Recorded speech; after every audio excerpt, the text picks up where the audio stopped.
Hey everybody, it's your Dutch friend Jan, and you are listening to the Creator Empires podcast. This is episode number 200.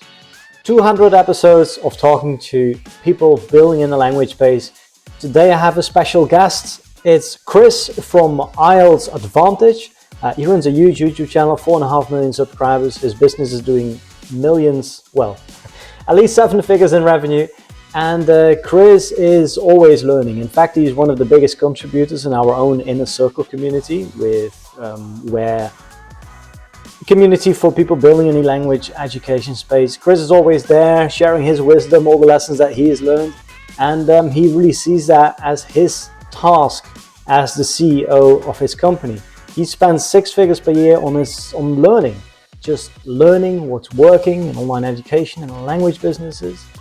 And in this episode, he's going to share everything.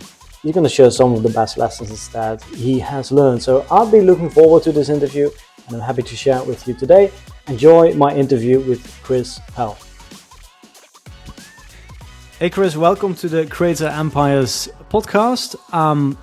As I just said before I pressed the record button, I was really looking forward to doing this interview because you have been part of our Inner Circle community on our WhatsApp group. You've been contributing there and sharing all the lessons learned of all those years, building your own language business, and one of the biggest contributors in the group. And I thought it was going to be good to have 1 hour now where we can extract all the best from what you shared in that group. I have my notes here. And share it with all our listeners. So thanks for being here today. Great to be here. This is my first podcast ever. I was telling my wife this morning, I was like, it's my first podcast. So very excited. It's going to be your breakthrough today. Yeah. Okay, so let's do this. Tell us a bit about your business. You've built one of the most recognizable IELTS brands online, or at least on YouTube. Did you start as a marketer, as a teacher? What exactly is your background? We never talked about that. I actually started as a lawyer and became a lawyer at one of the worst times in history in 2008. So I wasn't fired, but I was told, like, don't come in on Monday, basically, like a lot of lawyers at that time. And then I decided to travel, made it to Asia. I really wanted to stay in Asia, and the only way to stay in Asia was to teach English. So that's what I did. I taught English for years over there, and then I started teaching IELTS and kind of fell in love with IELTS because of how quick you can actually help people in a meaningful way. So if you're teaching general English, it could take years to get someone up to a certain level, and there's no real payoff at the end for many people. It's just like, I want to improve my English. But with IELTS, within weeks, you can help somebody move from Vietnam, for example, to London or Los Angeles or somewhere, and 10x their salary. So that's what I loved about it. I've been doing that ever since. All right. And so you started teaching in Asia. Yep. At a local, like a language school? Yeah. And then Yeah. How do you make the transition from teaching in a classroom, to teaching online? So I was teaching a lot of IELTS classes, and I just couldn't get my head around why I could only teach 16 people at a time. That was the maximum class size. So it was just like, let's start putting this online. And it started off as a blog, like a class blog. I didn't make videos for a long time. I just got into the routine of getting up early every morning, and I decided I was going to write one article and put it on the blog every morning. I did that for a while, and then I said if I hit a certain number of visits per week, I was going to leave my job, and that happened very, very quickly. So I did leave my job. When was this, by the way? 2014, kind of 2014, 2015, around that time. Okay. So not even, like, I guess at that time there were already many bloggers around. Like you weren't one of the first IELTS blogs, I guess. No. Maybe quite late to the blogging game even. Yes. I just wasn't, it's not that I'm uncomfortable on camera, but the tech in those days was such a barrier. Like, I don't know if you've ever been to Vietnam, but it's not the quietest place in the world. The So motorbikes. Yeah, just getting a room that had no noise in it was pretty much impossible. So just there's lots of little barriers like that. So I decided just to go that route. And then at that time, Facebook was the biggest thing. Yeah. So I was writing a lot on Facebook, posting articles on Facebook, and making little videos like in my bedroom, basically, for Facebook. But to Facebook videos, you could get away with a lot lower quality than YouTube, for example. So I did got up to 1 million followers on Facebook pretty quickly. Oh, really? But in those days, it was the thing. Like there was no TikTok, there was no Instagram, there was no. I don't think there was Instagram in those days. But definitely, people weren't learning IELTS on Instagram in those days. Yeah. Okay. And now you run one of the one of the bigger langpreneur, or how should I call it, like audience first language businesses out there. What exactly does the business look like today? You have this huge YouTube channel. What else do you have? What happens behind the scenes? Tell us about the team, what you sell. So if we start off with traffic, so I'd say we have a big YouTube channel. We also get a lot of short views on the different short channels. So Facebook, still to this day, uh, Instagram, TikTok. I think we would get on a good month like 40 or 50 million short views a month. On a bad month, it would be like kind of 20 million. Then we still get a significant amount of traffic to our blog. We haven't seen any big downturn with SEO and stuff like that. So that brings in a lot of traffic. So I'd say those would be our main sources, but our main focus in terms of traffic is long form YouTube. So Yeah. it gives us the highest quality of traffic. Yeah. Does that answer your question in terms of Yeah, it where? does. I mean, the first part of the question, right? So that's where your traffic comes from. And then Mhm. once they enter your ecosystem, what happens and what do you sell? So we have a number of different ways of getting people into our ecosystem, either primarily through just giving a lot of value. So that could mean a course that we would give away, like a free mini course, or we started doing a lot of PDFs. And then once we bring them in, give them value, help them, we would send them a series of emails. We would also use a lot of ads at that stage. So we don't use as many ads at the top of the funnel. We used to do that a lot. We use more ads in the middle of the funnel, bottom of the funnel, now these days. And then we offer them what we call our VIP course. So we only have one product. That's it. We've only ever had one product. Yeah, and what's the pricing of that product? And At what the is the result that moment, you sell? it's $500. Okay.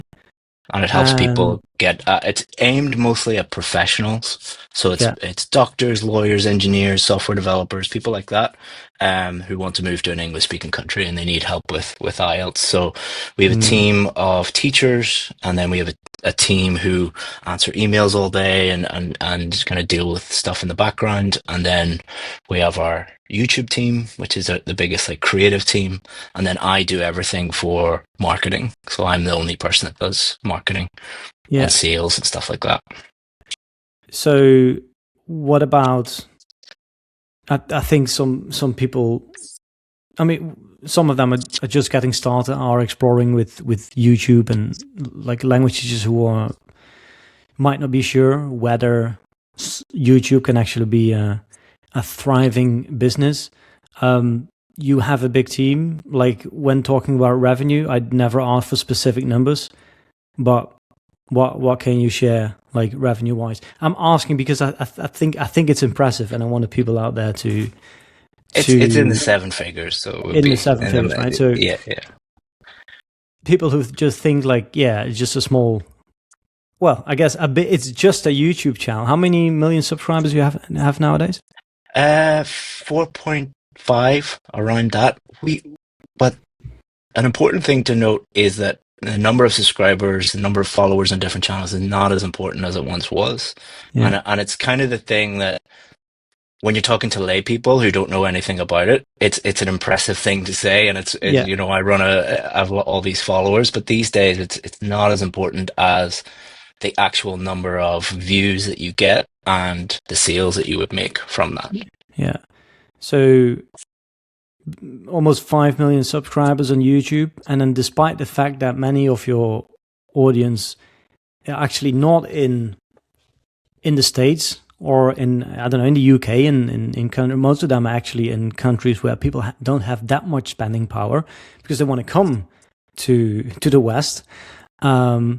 So yeah, despite that fact, you're still able to build this huge business, right? And our philosophy, our business model has always been, we know 99% of people will never give us money, and we've designed the business to be like that.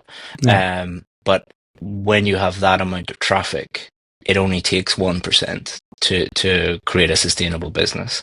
Yeah. You said that you are tripling down, and I have my notes here from our hotline, from our WhatsApp group. You said you're tripling down on long form organic YouTube. Mm-hmm. I think there was a time when shorts were new, everybody said, okay, you need to do shorts, right? Because that's what's gonna grow your channel faster. Yeah, why is that? Any insights that you can share? Is that where most of the customers come from?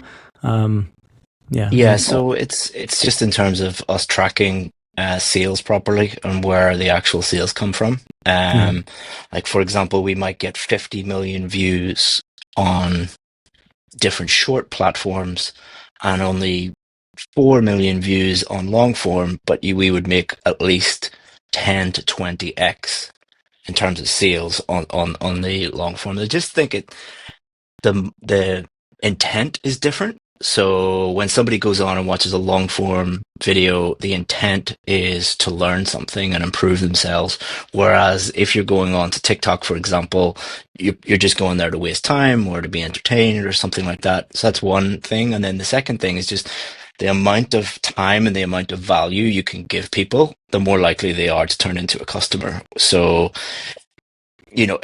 people would have to watch. We've some 11-hour videos, for example, on our YouTube channel. Imagine how many shorts somebody would have to consume to get the same amount of value from that. Yeah, they would have to watch all the videos on YouTube on TikTok.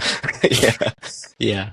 So I think intent and just the amount of value you can give in terms of long form. But we still put out like a lot of short form. Interestingly, whenever I get recognized in public, I always ask, where do you know me from?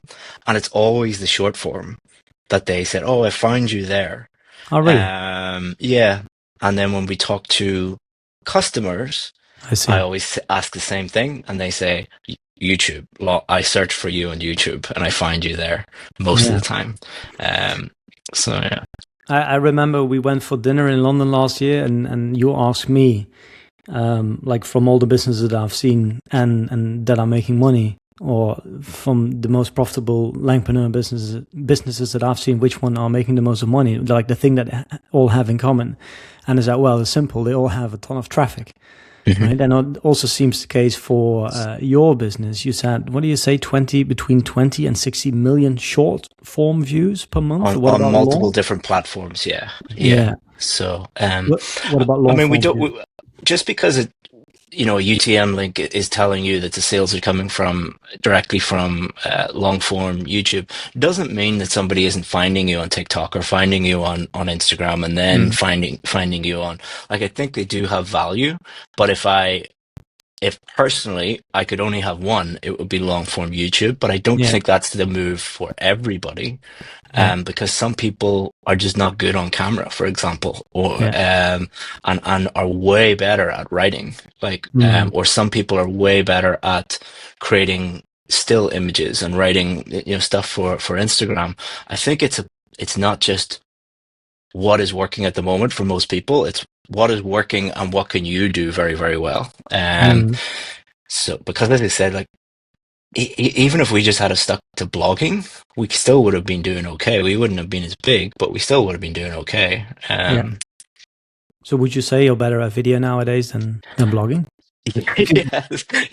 Much better. Yeah, much better. I feel that's one. I mean, there might be more secrets of why your business became successful, but one of them, I think, is definitely traffic and your ability to figure out YouTube.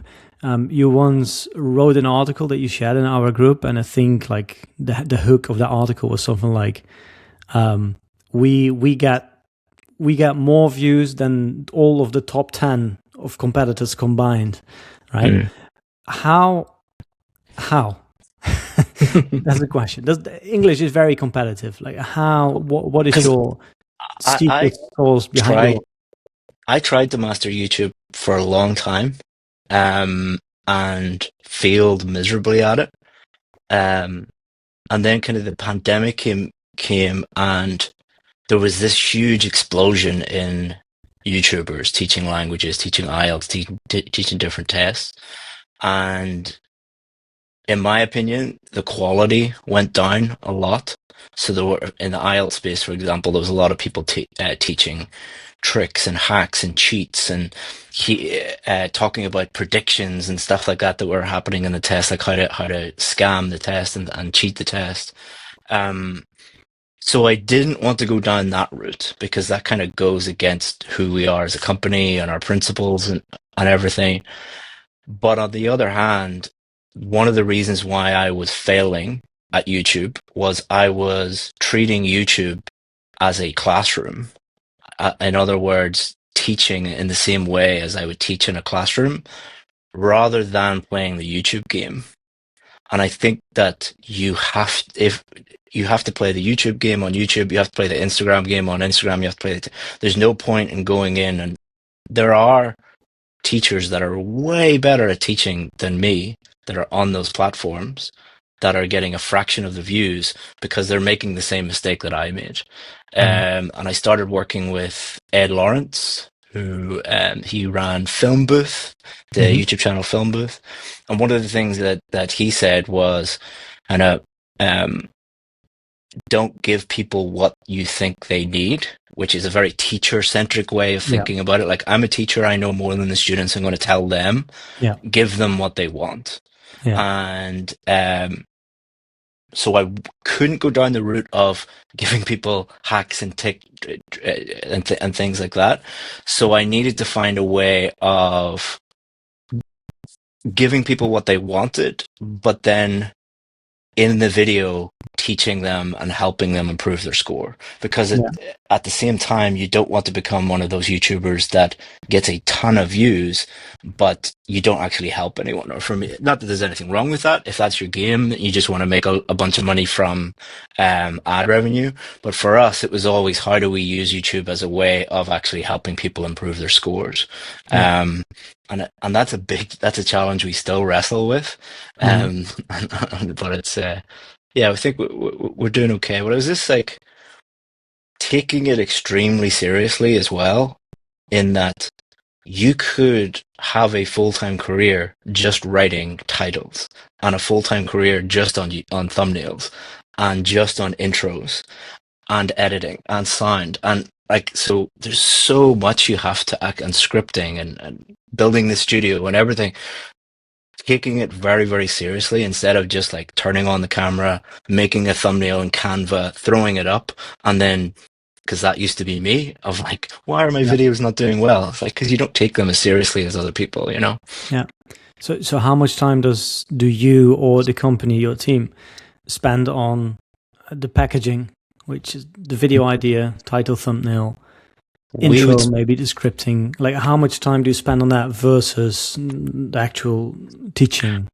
I'd say, comparing to how long it used to take me to make a whole video, so that I would say that we spend more time on the title and thumbnail than most people do on the entire process.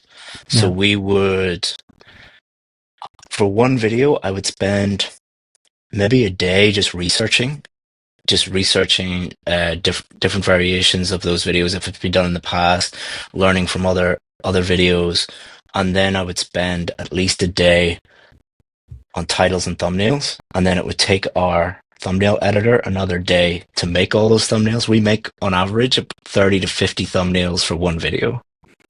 And then we would make and shoot 5 to 10 intros. So we'd script them, and then we would script it all out, and then we'll shoot the video, we'll edit the video. We'll, like today, we spent a couple of hours just reviewing what the editors did. So like it is a full, just the YouTube part of the business is a full-time job. And you have to treat it that way if you want to be. There are exceptions. Like there are people that can just turn on a camera and they're extremely charismatic, and they can make a whatever thumbnail, doesn't matter.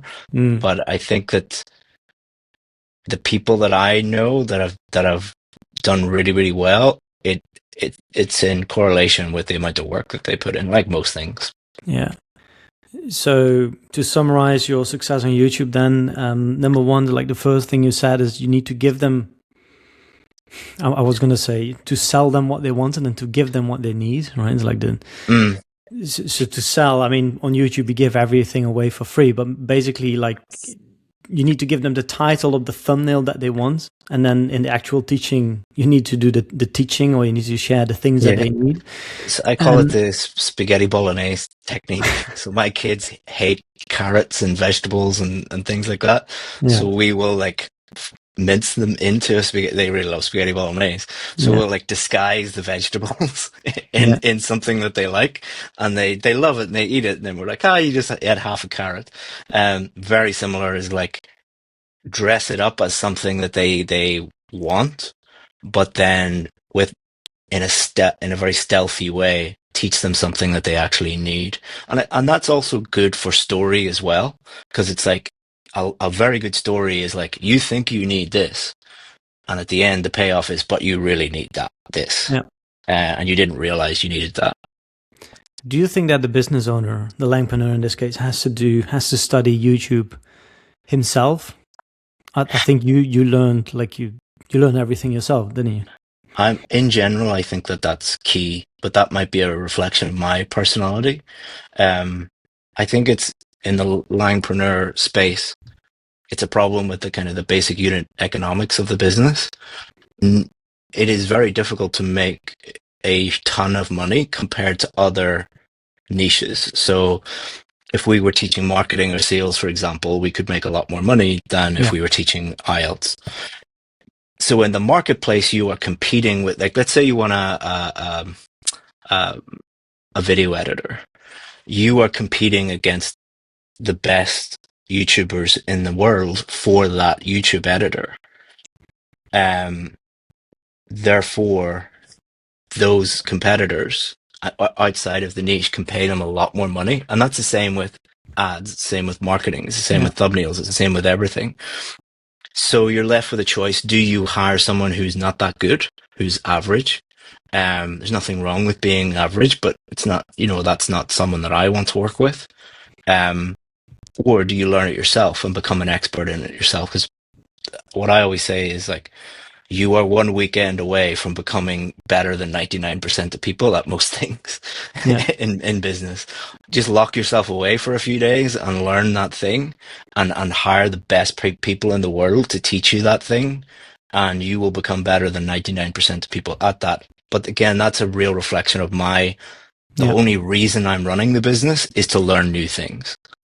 Like, it's not really to make money. It's not really to have freedom, or that's important. It's, can I learn as many different things as possible so that no matter what happens, I'll be okay. How much money have you spent on your own education? Per year, at least $100,000. Really? Yeah. This year it'll probably be closer to 200. What per year? And what does that include? What do you get for 200 grand per year? So I have a business coach that I speak to every single Monday. I've done that for 6 or 7 years. I speak to him every Monday morning. Then it depends on what problem I have in the business. So for example, if I have a problem with YouTube, I'll go and hire someone like Ed Lawrence, or at the moment I'm working with Caleb Ralston. Or it could be just general business that I want to improve. Then it would be someone like Hormozi, who I work with. So I think experts are very, very important, and consultants are very, very important. And I think the more you spend on them, the better they're going to be in general. Not always the case, but I'm learning that. But yeah. So let's talk about about that about coaching and learning, and because as you just mentioned, you've worked with and you were still working with one of the how should I call them, like the most the most well known. I'm trying to avoid the word guru, but the most respected business builders on YouTube, right, including Hormozi. So what have you learned by joining their their workshops or their mastermind, or what exactly are you doing with them? Yeah, so I've been to their headquarters, I think 5 times now. And I think the biggest thing that I got out of working with them was, it's called the theory of constraints. Yeah. If you want to know more about it, it's all in a book called The Goal. The audio book is actually surprisingly good. It's all about what is the bottleneck within your business and attack that bottleneck, and just being very, very focused on that. I think at the beginning of my business career, I was trying to do everything all at once. I had no idea what I was doing. So that's why I have so many different social media platforms and everything, because I was trying to do everything. And they have actually, because he's known as like grind and work really, really hard. He's actually removed a lot of the work and a lot of the stress from my life by introducing that concept, because it is a lot less stressful to get to say, okay, here is the main problem in the business. Let's just focus on that. Let's bomb that and make sure that we do everything we can to alleviate that. And then it's just like a computer game. You get to the next level. Okay, what's the main constraint of this? So you keep going in that way. Yeah. Can you give an example of a constraint in your business, or that you faced in the past in your business, and how you got to remove that bottleneck? There's just so many. I'm working on different ones at the moment. One of the ones working with you guys. So we had a lot of traffic, but we weren't getting as many email conversions, and we were spending a lot of money on ads to get leads. And that was it was okay, but it was a little bit worrying, because at any time ad platforms can change and can become more expensive and stuff. So we wanted to find a way of how do we turn this traffic, organic traffic, into leads for free. And your group really, really helped by showing me that we could make a specific PDF for each video that gives a lot of value. And because before we were just like, here's a general writing course or general speaking course. So we went from about 0.5% conversion to some videos are like 20%. Yeah. So, you mean view to lead conversion? Exactly. Yeah. So that was an example of, because I don't think that you should just work with the Hormozis of the world. I think you should have like a barbell strategy where you're working with someone like Hormozi, who is seeing the entire business landscape and is seeing a lot of different industries and a lot of different types of businesses. But then you want to go on the other end of the spectrum, where it's a micro. So you're going from macro to micro, where it's just people in your niche and what are they doing, because I think you can learn a lot from them. But I remember telling Hormozi that, and he was like, yeah, improving lead magnets does improve conversion. I already knew that. So I was like all excited, like, I'll find this magic thing, and he was just like, yeah, that's the way it works. There was something else that I wanted to ask, but I forgot. So I have as I said, I have my notes in front of me here, and so the theory of constraints, and like the question was going to be, so what are some of the typical constraints in businesses like ours, right? And you actually shared a list in our WhatsApp group. So if you know them off the top of your, I don't, but I've thought about this a lot. But I think in any language or any business that is teaching something online, I think the first thing is traffic. You can't do anything without traffic. And then the next thing is converting traffic into leads. And then the next thing is converting those leads into sales. And then the next thing is, can you actually deliver that product? And the next thing is, can you get success stories? And that's kind of the flywheel, I think. And at anywhere, in any business that's doing similar things to us, you could look at that flywheel and identify the constraint by looking at that.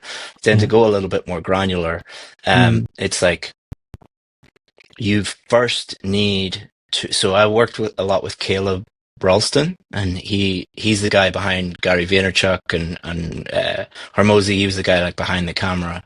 He describes it as an accordion method, where you have to be very busy and create lots and lots and lots of YouTube videos to find out what is actually working on your channel, and then you focus in on that.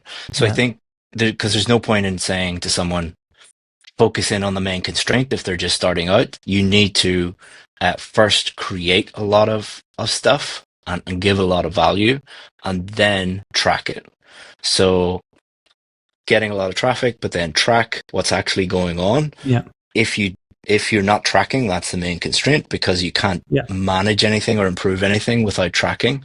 And then once you track, the main constraint is normally, can you do more? Like, what is working? Can you do more of it? Once you have done more of it, can you make it better? And once you've exhausted that, do you want to do something new? But don't do new things. And then a lot of people's constraint is just they're doing way too many things. Like they're doing way, like I was guilty of that for a very long time.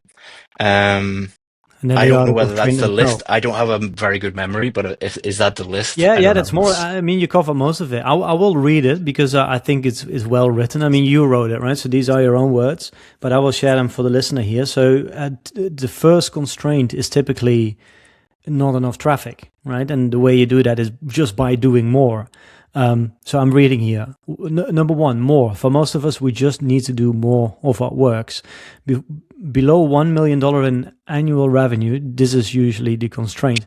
Most business owners relax when they find something that works, but you need to do a lot more of what works. And I actually recognize myself in this, doing this podcast. Like when I started this podcast, I don't know, 3 or 4 years ago, maybe 5 years ago, like at the beginning, like we were building this community and people were coming to our events, and like it was clearly, I was making all these connections. There was something that was working. And now we were like, yeah, well, we already know everybody in the space. People are coming to the events. They already know everybody in the circle. Why continue with the podcast? And no, actually, I should have kept going. And that's also why we're doing this. Sorry, got distracted there. Number 2, metrics. Once you've maxed out on doing a lot more of what works, you probably need to get more data on what's working and what's not. And you just mentioned that. Without this, you're flying blind. Do nothing else until you get clarity of what works, of what's working. Number 3, lead costs are too high. Typically means you need better advertising, especially for running paid ads, right? You need more creatives, all of that. Number 4, not enough leads. Need better content or better lead magnets. You just mentioned that. Number 5, not enough leads. Close to few leads. Needs better sales or better offer or better sales mechanism. Yeah, you've got lots of leads, but you're not converting them to sales. Yeah. So what's the solution to that then? Because I know it's a difficult question, but I mean, it sounds like an easy question, but it's a difficult one, especially for English teachers. You're getting tons of leads and sometimes less than 1%, or I think in some cases even less than 0.5% buys. Is there anything that you've learned about converting that kind of traffic? That's something that we've worked a lot on the last year or so. There's different ways to think about it.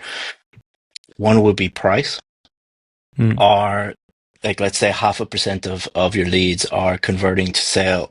Are those 0.5% price sensitive or not?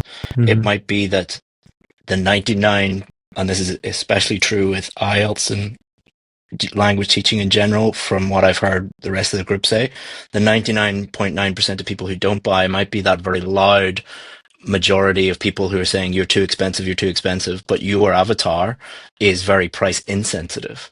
And that 0.5% or 1% actually really will join no matter what. And the way to actually improve the business is to increase price and give those people more value.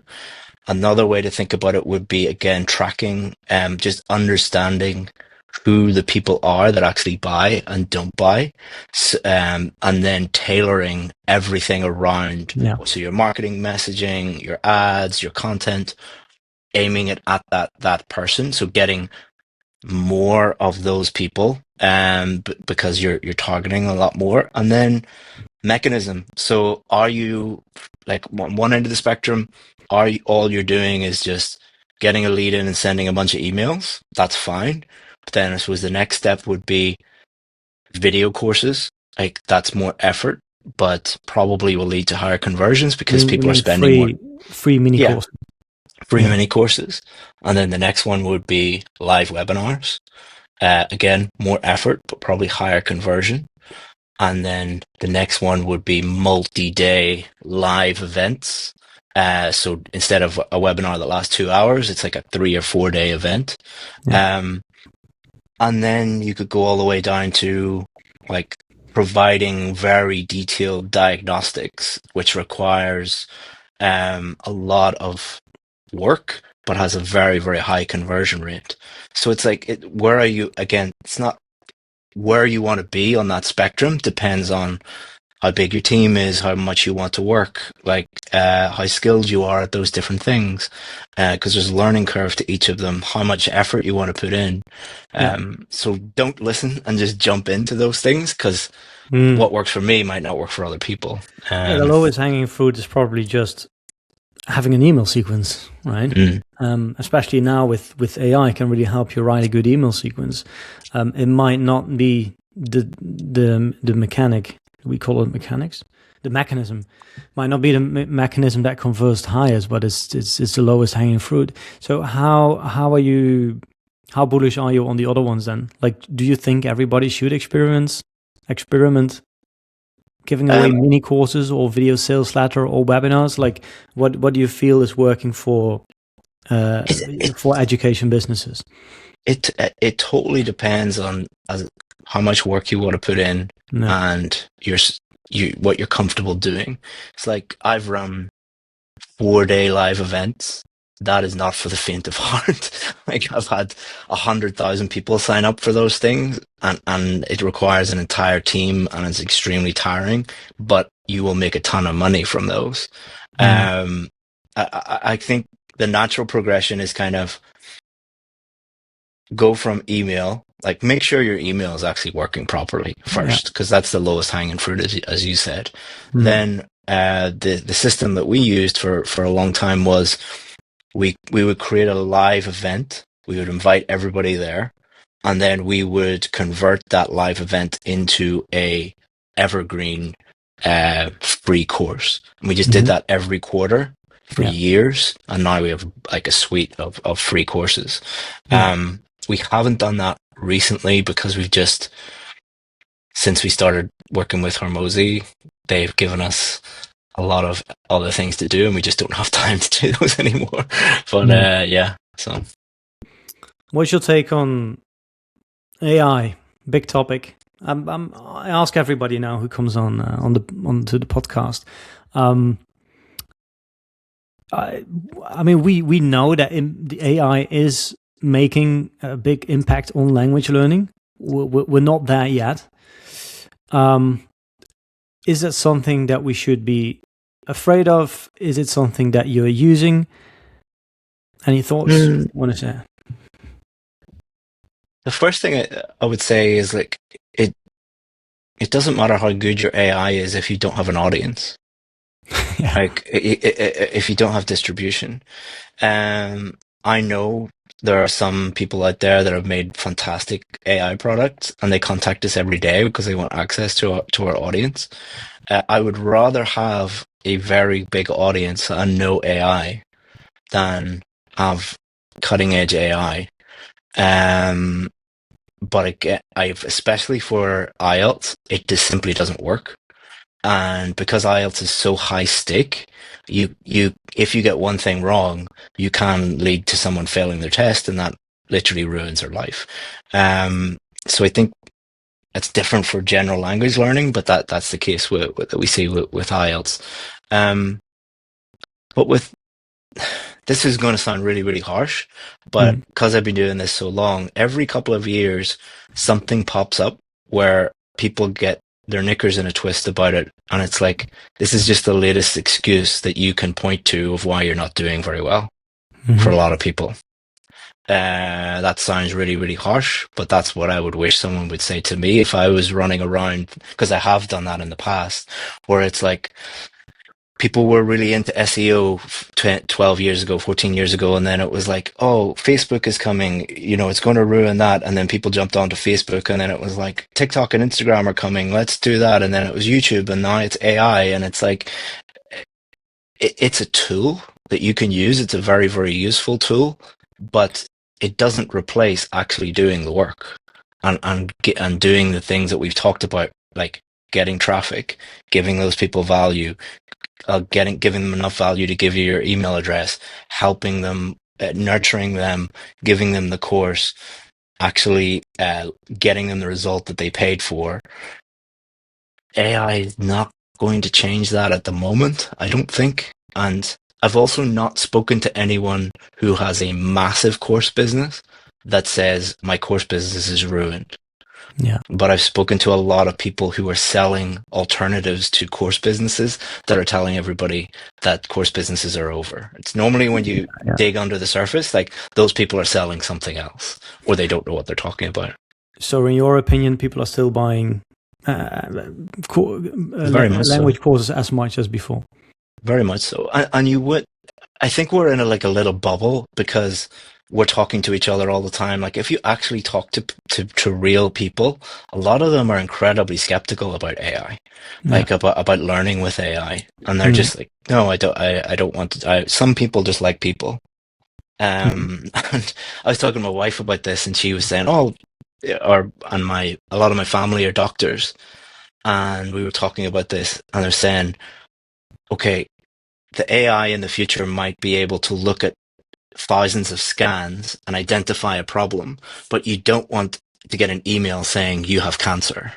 Like you want, like, and I'm sorry if anyone if that sounds awful. I'm sorry if anyone's offended, but if you heard how doctors actually speak with stuff like this, but anyway, you want hand-holding at certain stages. So the doctor will go from looking at hundreds of scans every day or results and whatever and interpreting them to checking, verifying it, and then sitting down in a more white glove service. So the doctors will actually probably earn more money and be able to see more patients. And I think that's the way that language learning will go as well. So for example, I have kids, they're at school, their teachers are complaining that there's too much homework to mark. I think in the future it'll be a similar thing where the AI will mark the homework, the AI will create the lesson plans, but the teachers will be able to spend a lot more time with each student and give them a higher quality of service. I think teaching is going to go that way. That's the way I think, but I think at the moment everybody's guessing when it comes to AI as well.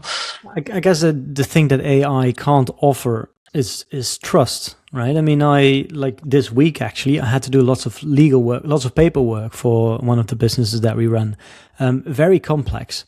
And GPT could do so much. Like it wrote contracts for me and it helped me, like I brainstormed with it and it stress tested some of my idea and we created all the drafts together. But I don't dare to file all these documents or sign these documents without having a lawyer going through it and making sure that everything is all right? So I send all this paperwork that we prepared with the co-founders, send it to a lawyer. And then he helped us prepare some documents. He made sure that everything was fine. And he could, because of all the preparation work that I did, he could have everything done in one day.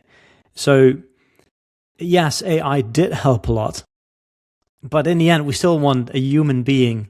Like for these big stake tasks, we still want to have somebody kind of holding our hands and making sure that everything, that we don't mess up, that we don't make any big mistakes. I think it's incredibly useful. The same thing. Like even you have access to Hormozi AI that will answer any of your business questions. Like you still fly to LA. To Vegas a few times per year because you want to You want to be there and hear it from the real people, right? Yeah, definitely. I mean, Hormozi AI is great. I actually did use the last time I was there. I've because they ask you to provide a huge amount of information um, on your business so they can identify the constraints and everything. And I fed it into Hormozi AI before I went to see if they would give me the same advice, and they didn't. They They gave didn't. me no. So which one do you trust more? Yeah, you trust that. Yeah, it's just a human more. But maybe they are using it in some way. But the thing I use AI the most for is dealing with huge amounts of data. Um, I use it mostly for that. So within the business, like taking all the tracking data and saying like, look at this and evaluate it. Just something that I physically couldn't do, you know. Yeah. I think.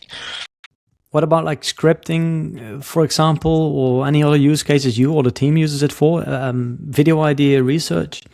Not really, because it just sounds off. And for a channel our size, if people, because I can detect it. I don't know about you, but I can read an email or watch a video and go like AI did that, and it kind of Yeah. makes me it kind of makes me it lowers the amount of trust. And if you think about YouTube as just like trying to create trust at scale, Yeah. and sending broadcast emails of like trying to get trust at scale. If you are using AI, so maybe in 2 or 3, 4, 5 years, it will be different. But at the moment, no. What I have used it for and what has been quite useful is writing the script first and then taking notes from someone who is very good at script writing, who has like a script writing system, and saying like, can you give me feedback on this? Yeah. So I think it can't write it because it'll sound awful. But I think it's very good at giving general feedback and stuff. But again, you're taking it with a pinch of salt. Mm-hmm. But yeah, I actually enjoy the script writing process. So that's one thing I don't want to stop doing. How big can an audience first education business become? And I'm asking this because most of the content, most of the YouTube creators in the language space are not making any money. And then there is like a more and more people are making a full-time career out of it, right? Like these are the people in our community, for example. We have lots of them making more than 6 figures per year. We have a few of them doing multiple 6 figures. And then we have people doing over 1 million. We have people doing multiple million. But more than that seems to be very difficult unless you teach, I don't know, like unless you do high ticket and you go really hard on ads and you do some I don't know, sell expensive B2B services. How do you see that? Like how realistic is it for a business like yours to, or anyone else selling mid ticket, reaching, let's say, 8 figures per year? Do you think there's a cap? I think there's a cap for most people because it is extremely difficult and there's so many things that you need to do, and you need to be very, very focused, and you need to be very disciplined and very consistent. And I think the problem is not the niche or the industry. I think the problem is that very few people actually want to do that. And I wish I didn't want to do that. I wish I was one of these people who was just like, I'm happy earning, whatever it is, as long as it's paying more than a full-time job. But just the thing I always say to my coach is like, every 6 months I go like, if only we can fix this thing, we will go. And then we fix that, and it's like whack-a-mole. There's a new problem and a new problem and a new problem. I think my meta constraint is that I'm not very good at working with other people. I'm not very good at running teams. I'm not good at managing people. If I was, I think we would have an opportunity to get there. I think that's my personal constraint that I need to fix in the future. I'm not very good at that. By hiring a CEO? No, I think becoming better at hiring people in general and better at training and leading people in general. I'm just learning that. I'm just for the first time feeling confident about our hiring process and our onboarding process. So I need to go to get. I think to get to 8 figures, you need to go away from being the best YouTuber or the best teacher to being the best hirer of people and the best trainer of people. I think that's how you get there. And I think most people, including me, find that very, very difficult. But all businesses are difficult. That's why the people who solve the biggest problems get paid the most. And it's just, the problems just get bigger and more difficult. But there are lots of problems that we haven't even tried to figure out. And if we do, we will be even more successful. Like LTV, for example. How do you get someone for an IELTS course to give you money after you get them a high score? Like the person who figures that out will make 8 figures. Because it's a very, very, very difficult thing to crack. It's not impossible, but very, very difficult. Yeah, I guess it's one of the downsides of an education business, right? Especially if you help them pass a test, for example. They got the thing, success. Now what? Now they're gone. It's the major downside of education businesses is if you're doing your job properly, nobody should give you any more money. Yeah. It's the opposite of what most businesses are, which if you do a really good job, people will continue to give you money. In education, the better you are, the less likely they should be to give you money in the future. Yeah. So how universities have figured that out is like then they have master's degrees, then they have PhDs, and then all those things. With IELTS, like how do you turn? We've tried to turn around to people and say, okay, we got you a really good IELTS score. How about this other service? How about this next thing? And it's very difficult, very, very difficult. But once we figure out all the other problems, we'll attack that. Yeah, I guess like a way that schools like Harvard are doing it is just, well, number one, more students, right? There's always new students, so it becomes a game of really distribution. But it may be also branding, right? Because the more students that go through your program successfully, the more case studies, the more premium you can go, the higher your prices. Yeah. I mean, it's a very high level question, but yeah, solution to every problem. Anyway. Okay, we're almost there. Any other lessons? I mean, you said you spend multiple 6 figures per year on learning and working with coaches. Is there anything else that you've learned that you want to share? Like if you think about the things you've learned from those mentors, any other lessons that insights that you got? The sooner you accept that everything is your fault, the better off you're going to be as a business owner in general. I think a lot, especially me in the start of my career, it's so easy to blame other things, and I blame external things. I think that as soon as you read the book Extreme Ownership and you realize that everything is your fault, even when it's not, that would be, the 2 books would be Extreme Ownership and The Goal. Those would be the 2 books that I would really recommend. But Extreme Ownership is just basically everything's your fault. And it actually creates a much healthier culture, because the worst cultures I've worked in, everybody's pointing the finger at each other, blaming it, and then if something goes wrong, it's like, oh, it's AI, or it's the economy, or it's this politician, or something like that. Yeah. Whereas if you have a culture of like everything's my fault, you actually get people falling over themselves to take the blame and to be like, this is how I contributed to this problem. Here's how to fix it, and it leads to a lot more honesty. That was the biggest unlock in terms of culture and leadership. And then the biggest unlock in business was the theory of constraints. Those would be the 2 big things. All right. Yeah, Chris, thanks so much. Sorry that I don't cut in this podcast, so I just keep going. But yeah, thanks so much for coming on and sharing your wisdom here on the podcast. Was anything else you want to share with the audience, or? No.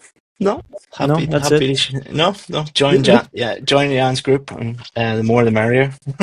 Yeah, Well, we will discuss a sponsorship fee afterwards. No, but it has been a fascinating discussion. It looks like your role in the business is really you are the one who keeps going out there, learning from the best, figuring out what's going on, figuring out what the constraints of the business are, what knowledge the business doesn't have, and then go all in, learn all those things, and feed it back to. Then I guess you don't keep it. all the information for yourself. No, right? You share it then with the team. Systemize it. And then systemize it. Yeah, systemize it, turn it into SOPs, and then we have people who run those things. And increasingly with AI, that is a really good system, because you can create systems now. And I think what AI is best for in business is operations, like things like SOPs and running things in that way, and having a human in the loop, just checking things. It works really, really well, I think. But yeah, I've never thought about my role in that way, but it's basically, what's the main problem? Find people to help us fix the problem, learn from them, figure it all out, and then turn it into a system, and then teach that to the team. Okay, well, that's a great way to end this podcast. I'm happy I brought this up, an extra golden nugget before we finish the episode. Thanks, Chris, and talk to you soon. All right, that's the interview with Chris. I hope that you liked it. And if you want to join our events where you meet people like Chris, then make sure to check out our website, creatorempires.com. We are running another 5-day event in Tenerife in September later this year. But if you can't make it to that, we also run an online community where we meet virtually once per quarter. That comes with a WhatsApp group. It's the place for be if you want to know what's going on in the language space, and if you want to connect to others. So that's it for now. That was the only advertising that I'm doing in this episode. Hope you liked the episode with Chris, and see you in the next episode.